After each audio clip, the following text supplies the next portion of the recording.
Some people's callings are too expansive for containment.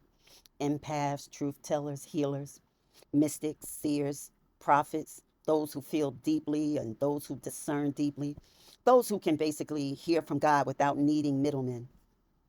These individuals rarely blend into systems built around sameness. And they're often accused of questioning too much, disrupting comfort and making people uncomfortable. And that's because they weren't meant to shrink. They weren't created to conform. They were designed to hide their they weren't designed to hide their spiritual intelligence. And they definitely weren't sent to mute their calling. Some of the people closest to God have no titles, no pulpits, no official positions, but they have discernment, they have connection, they have revelation, they have obedience, and they have authenticity. Sometimes the deepest encounters happen in heartbreak, in transition, in confusion, in isolation, in depression, in reinvention, and in rebuilding. God is not limited to four walls. He speaks in silence. He whispers in moments of clarity. He visits your spirit at 2 a.m. when everything feels heavy. He enters the places where no one else can go. Some of the strongest believers are the ones who learned God outside the building because their survival depended on it. Jesus never said, join a membership or I won't meet you. He said, follow me.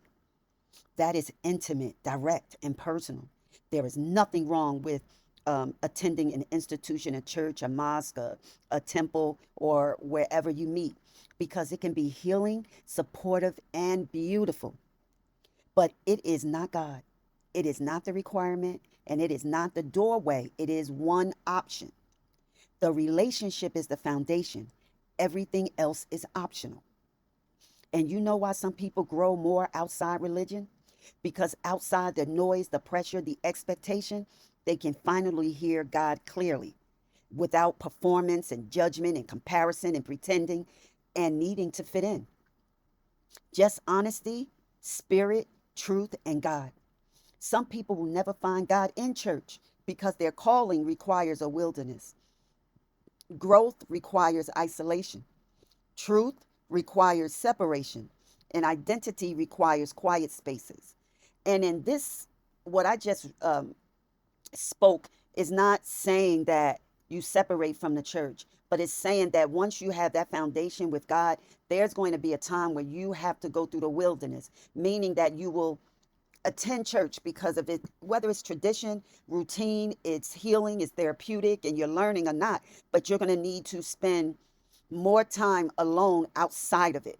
You can go through the wilderness and be part of a religious community, right? To commune with them. But it's saying that once you get your foundation, your connection with God, you have to, as a chosen individual, you will also need to spend more time alone. It doesn't say you can't work, you can't have a relationship, you can't take care of anyone, you can't, it's just saying no. It's going to require you sit down with yourself and start working out your deliverance as you still commune, right? So you can develop things and you know what to pray about. So yes, you can find Jesus without a church. You can walk deeply with God without belonging to a religious system.